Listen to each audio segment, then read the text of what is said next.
I think one of the reasons why Rockville Center has been a community that has been very stable in terms of diversity is that starting about 2 decades ago, it began to deeply think about the interaction between tracking the achievement gap and kids just getting along. I think the real challenge is to embrace the diversity. What happens a lot in suburban communities is when the communities become more diverse, people start to become frightened. And they think that they have to, whatever group was there originally, they need to protect their own and not allow their kids in any way to really experience the richness of the diversity.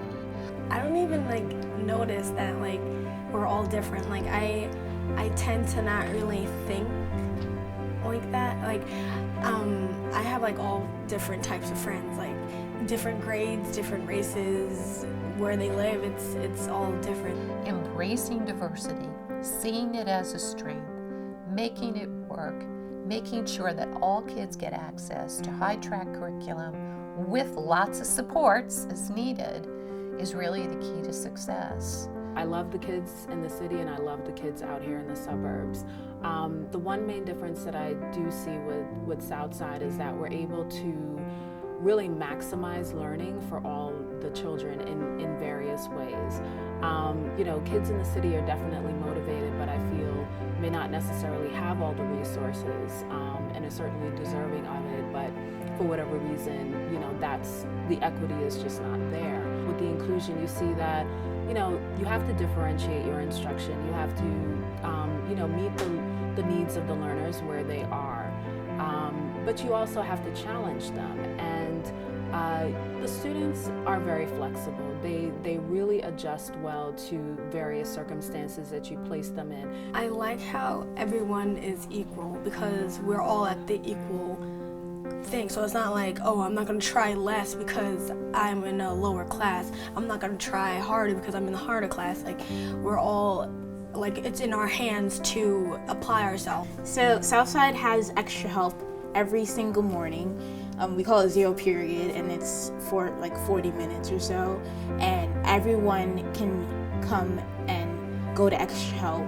And the buses bring you here, zero period, so you have a time to prepare and ask your teachers questions about it and they'll help you out.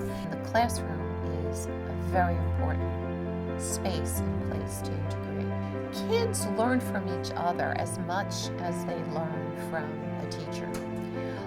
Having the voices in a classroom discussion, whether it be in a history class or in an English class, that are voices that come from experiences different than yours, is really good for all kids. All kids benefit from integration.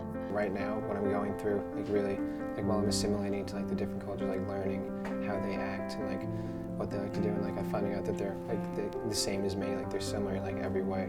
There definitely are schools out there that are really cliquey and they just hang out with their own groups or their own race. Well, I don't really see that at Southside because we're all I see it in the halls, everyone just gives that handshakes or whatever to anyone. It doesn't matter what race or color you are. It's actually pretty cool to see it. I believe integration benefits students who are white, students who are more affluent, as much as it does students that we typically think of as being disadvantaged.